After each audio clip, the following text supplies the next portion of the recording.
মনোযোগ দিয়ে যেকোনো জিনিস রান্না করলে যদি অল্প উপকরণ দিয়েও রান্না করি সেই জিনিস খেতে বেশি মজার হয়। আসসালামু আলাইকুম, সবাই কেমন আছেন? আমি তো বেশ ভালোই আছি।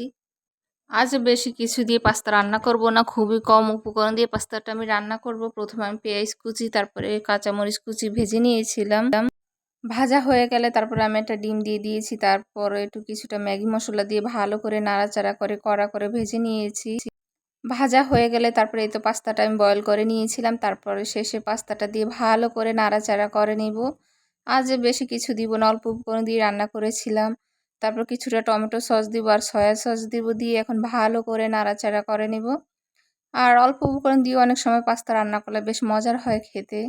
তারপরে কিছুটা আরও ম্যাগি মশলা দিয়ে দিয়েছি, তারপর একটু লবণ দিয়েছিলাম আর একটু, দিয়ে ভালো করে এখন নাড়াচাড়া করে নেব। তারপরে এই পাস্তাটা খেতে অল্প উপকরণ দিয়েও যদি এভাবে রান্না করি খেতে বেশ মজার হয়।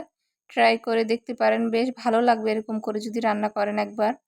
তারপরে তো রান্না আমার ফাইনালি হয়ে গিয়েছিল পাস্তাটা, তারপরে আর একটু ভালো করে একটু নাড়াচাড়া করে নিয়েছিলাম। তারপরে আমি একদম পাস্তাটা এরকম মাখো মাখো রেখেছিলাম, খেতে বেশ মজারই হয়েছিল। আর কালারটা তো দেখতে খুবই সুন্দর হয়েছিল। এভাবে রান্না করলে পাস্তার কালারও ঠিক থাকবে আর খেতেও বেশ মজার হবে। তারপর আমি একটা বাটিতে সার্ভ করে নিয়েছিলাম। পাস্তাটা সার্ভ করে একটু ফটো তোলার জন্য বাটিতে একটু সার্ভ করে নিয়েছিলাম। আর এই পাস্তাটা খেতে এত মজার হয় যে আপনি যদি এভাবে রান্না করেন আপনারটাও খেতে বেশ মজার হবে। ফাইনালি আমার রান্না হয়ে গিয়েছিল আর ফটো ভিডিও করাও কমপ্লিট। সবাই ভালো থাকবেন। Tata, bye bye everyone.